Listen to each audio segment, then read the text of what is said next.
롯데마트 광주 월드컵점이 광주시가 승인한 면적을 초과해 재임대 사업을 하는 것으로 드러나 공유재산 관리 허술로 특정 업체에 배만 불린다는 지적이 나오고 있습니다.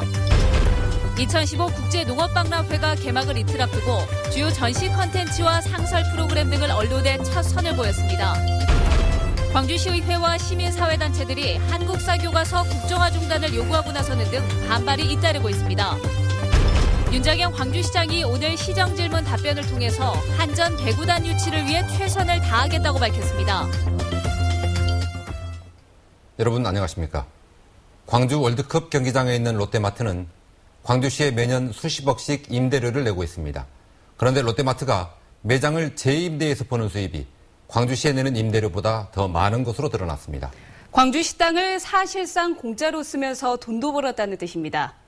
어떻게 이렇게 됐는지 살펴봤더니 롯데쇼핑은 약속을 어겼고 광주시는 손을 놓고 있었습니다. 한신구 기자입니다. 지난 2004년 광주시와 롯데쇼핑 측이 맺은 각서입니다. 월드컵 경기장 일부를 롯데마트에 20년 장기 임대 주면서 광주시 승인 없이는 전대, 즉 재임대할 수 없다고 규정하고 있습니다. 위반했을 때는 퇴거 명령까지 내릴 수 있습니다. 당시 광주시는 건물 면적의 절반 정도는 재임대가 가능하도록 해주면서 그 이상의 면적에 대해서는 반드시 승인을 받도록 못 박은 겁니다. 그런데도 롯데쇼핑 측은 승인받은 면적을 넘겨 재임대해왔고 지난해엔 4천여 제곱미터까지 초과됐습니다. 상위법을 어기고 이걸 특혜를 줘놓고 다시 그 이후로도 시 승인도 받지 않고 재임대를 하고 있음에도 불구하고 그걸 파악을 못하고 있는 것은 이것은 있을 수 없는 일입니다. 재임대 면적을 늘려 벌어들인 수익이 2012년에 46억 5천만 원. 롯데쇼핑 측이 광주시에 내는 1년 임대료 45억 8천만 원을 넘어섰습니다. 건물을 임대에 영업하면서도 재임대로 얻는 수익이 더 많아서 그야말로 공짜로 영업하는 셈입니다. 최초 오픈 당시 마트만 오픈된 상황에서 아울렛이라는 업종이 추가 오픈하면서 현 상황이 된 것 같습니다.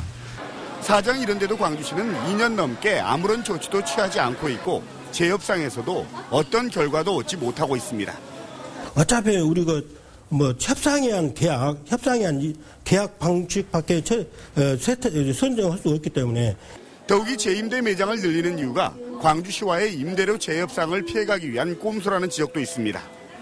결국 광주시 재산을 20년 장기로 빌려주고도 허술한 관리로 업체 측에 배만 불려줬다는 비난은 피할 수 없게 됐습니다. MBC 뉴스 한신구입니다.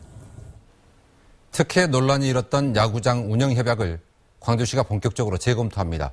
광주시는 기아자동차 그리고 한국야구위원회와 손익평가위원회를 구성해서 지난 2년간의 운영 손익을 내년 2월까지 분석한 뒤에 재협약 논의에 들어갈 방침입니다.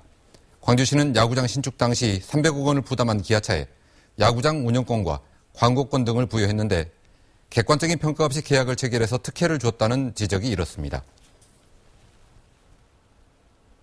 무등산 증심사 진입로 근처에 교회 신축이 추진되면서 주민들이 반발하고 있습니다. 가뜩이나 혼잡한 도로가 교통지옥으로 변할 거라는 주장인데요. 교회 측은 그럴 리 없다고 반박하고 있습니다. 송정근 기자가 취재했습니다. 국립공원 무등산 증심사 진입로에 대형교회 건축을 반대하는 현수막이 내걸려 있습니다. 증심사 입구 바로 밑에 자리 잡고 있는 이 공터에 교회를 짓겠다는 계획이 알려지자 인근 주민과 상인들이 반발하고 나섰습니다. 광주 동구청에 제출된 건축허가 신청을 보면 2,400제곱미터의 부지에 지상 3층짜리 건물이 들어설 예정입니다. 주민들은 이 같은 규모의 교회가 신축되면 1,000명이 넘는 신도가 모이게 돼 주말마다 교통지옥이 될 수밖에 없다고 주장합니다. 일부 탐방객, 등산객 차량에 신도수 차량이 더해지면 이 교통난은 심각할 겁니다. 이에 대해 교회 측은 최대 300명가량 수용할 수 있는 규모라서 우려하는 교통난은 없을 거라는 입장입니다. 여기가 그렇게 막힌다면 우리가 교회를 못 한다고요, 여기서. 아니, 성도들도 시간 맞춰가지고 오셔야 되는데 막혀버리면 못 오죠, 교회를. 동구청은 개발 행위에 대한 심의 조건 등을 따져 건축 허가 여부를 결론 짓겠다고 밝혔습니다. 현도 1차선의 교통 혼선 부분에 많이 걱정하고 계시는데 그 부분에 대해서 저희가 적정히 검토를 해서 그리고 개발 행위 부분이나 모든 심의를 통해서 어떤 충분한 법적인 검토를 한 이후에 결정토록 하겠습니다. 교회 신축을 반대하는 주민들과 건축 허가가 나오는 대로 착공에 들어가겠다는 교회의 입장이 평행선을 달리면서 양측의 갈등은 더욱 심각해질 것으로 보입니다. MBC 뉴스 송정근입니다. 농업의 세계를 다양하게 만나볼 수 있는 국제농업박람회가 모레부터 시작합니다. 올해는 전시 내용과 체험거리가 한층 풍성하다고 합니다. 조현성 기자입니다. 애니메이션 영상이 시야에 한가득 들어옵니다. 벽면을 가득 채우는 입체감 넘치는 화면. 미래 도시에서 펼쳐질 첨단 농업상을 360도로 펼쳐지는 영상을 통해 색다르게 느껴볼 수 있습니다. 어느 곳에 서 있더라도 본인이 시선만 돌리면 모든 것을 느낄 수 있는, 그래서 한 면보다는 다각적인 면에서 여러분들의 시선을 사로잡을 수 있는. 세계 여러 나라 도시민들이 갖고 가는 텃밭. 일상생활에서 쉽게 구할 수 있는 재료들로 만들고 갖고 갈 수 있는 도심 속 작은 정원의 모습들은 농업이 단순히 먹을거리만 제공하는 데 그치지 않고 우리 삶을 보다 윤택하게 해줄 수 있음을 보여줍니다. 농업을 가지고 우리가 일상생활에서 이렇게 누릴 수 있구나, 그런 여러 가지 아이디어들을 관람객들이 좀 얻어갔으면 하는 생각입니다. 또 동물농장이 새롭게 운영되는 등 각종 체험 프로그램도 50개 넘게 마련돼 가을 나들이객들을 맞이하게 됩니다. 이번 국제농업박람회는 지난 2012년 이후 3년 만에 다시 열리는 국제농업박람회로 창조농업과 힐링의 세계를 주제로 다음 달 11일까지 계속됩니다. MBC 뉴스 조윤성입니다.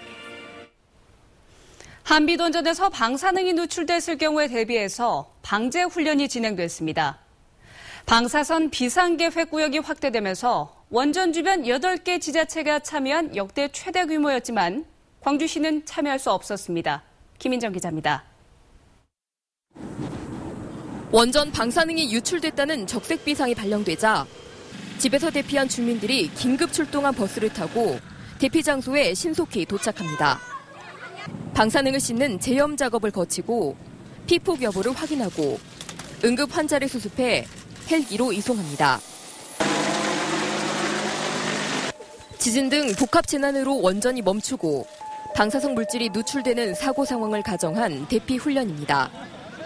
마을 방송에서 듣고 그 마을 해관으로 나와가지고 해관에서 버스가 와가지고 버스로 이제 이렇게 후송 옮긴 거예요. 방사성 비상계획구역이 원전 주변 30km 내에 있는 지자체 8곳으로 확대되면서 이번 훈련은 중앙부처와 지자체가 대규모로 참여한 가운데 치러졌습니다. 방사능 재난 시 신속하고 안전한 주민 보호 조치와 원전 사고 수습을 위하여 120여 개 기관이 참여하는 역대 최대 규모의 훈련을 실시하게 되었습니다. 그러나 역대 최대 규모라는 이번 훈련에 광주시는 공무원을 참관시키는 데 그쳤습니다. 광주시가 방사성 비상계획구역 30km 안에 포함되지 않아 훈련에 참여할 법적인 근거가 없기 때문입니다. 광주시에서도 시민들을 대상으로 한 연계한 그 훈련들이 같이 동시에 좀 진행이 됐어야 맞지 않느냐.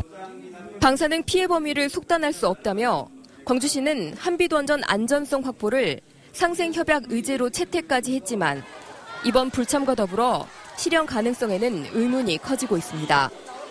MBC 뉴스 김인정입니다. 한국사 교과서 국정화에 대한 반발이 사회 각계로 확산하고 있습니다. 광주시의회는 오늘 기자회견을 열고 한국사 교과서 국정화를 통해 특정 세력의 정치적 논리를 주입하려는 시도는 즉각 중단하라고 정부에 촉구했습니다. 광주 지역 시민사회단체들도 내일 국정교과서에 불복종한다는 내용의 천인 선언을 하기로 했고 민주노총은 오늘 16일 국정화 저지를 위한 결의대회를 열기로 했습니다. 주민자치는 지역사회 문제를 주민들 스스로 결정하자는 취지이지만 실제로는 조금 사정이 다르죠. 이걸 좀 바꿔보자는 실험이 진행되고 있습니다. 양현승 기자입니다. 완도군의 12개의 섬 주민들이 한자리에 모였습니다. 청소년 30명과 완도 바다를 지키고 있는 60여 명으로 모두 향후 완도군의 발전 방향을 구상할 임무가 주어졌습니다. 내일 당장 실현이 안 되더라도 5년, 10년 뒤에 실현될 수도 있습니다. 예산 문제와 실현 가능성을 먼저 생각하고 사업을 제시하는 공무원 대신 지역민들의 창의력으로 발전 방향을 만들자는 겁니다. 국민계획단은 경제와 관광, 복지, 환경, 청소년 등 5개 분야로 나눠 발전 동력을 토론하고 있습니다. 행정의 문제점과 아쉬움들을 주민의 입장에서 진단하면 향후 사업이 추진될 때 주민들의 참여 열기도 높을 것으로 기대됩니다. 전문가 집단의 의견과 그다음에 행정기관의 생각 그리고 지역 주민들의 바라는 건 의견을 모아서 그래서 지금 장기적인 군정 발전 종합계획을 세워달라고. 공무원들이 계획을 짠 뒤 지역민에게 통보하던 방식에서 탈피한 완도군의 새로운 실험. 완도 지역민들이 꿈꾸는 미래는 다음 달 말 완도군청에 제출될 예정입니다. MBC 뉴스 양혜승입니다. 윤장현 광주시장이 한전배구단 유치를 위해서 최선을 다하겠다고 밝혔습니다. 광주시의회 시정질문에서 유정심 의원은 한전배구단 이전을 위해 범시민 유치위원회를 구성하자고 제안했고 윤 시장은 이른 시일 안에 연고지전이 성사되도록 최선을 다하겠다고 답했습니다. 그러나 유치위원회 구성은 연고지전 협상이 진행된 뒤에 시민 의견 수렴 등의 절차를 거쳐 검토하겠다고 밝혔습니다. 한국전력이 빛가람 전력기술 엑스포에서 투자 양해각서를 잇따라 체결했습니다.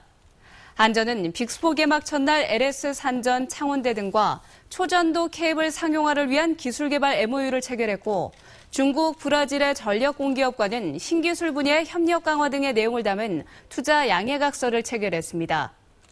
한전은 빅스포 기간 동안 모두 8건의 MOU를 체결함으로써 전력산업 발전과 빛가람 에너지밸리 활성화에 기여할 수 있을 것이라고 기대했습니다. 초등학생들의 놀 권리를 보장하기 위해서 교육청 차원의 적극적인 지원이 중요하다는 의견이 제시됐습니다. 광주시교육청 주관으로 열린 광주교육 원탁토론회에서 학부모들은 아이들의 놀 권리 보장을 위해 놀이체험 활동의 기회를 확대하고 체육 놀이 시간을 늘려달라고 요구했습니다. 학부모들은 또 학교마다 놀이 공간과 기구를 확보해주고 놀이 강사도 지원해달라고 요청했습니다.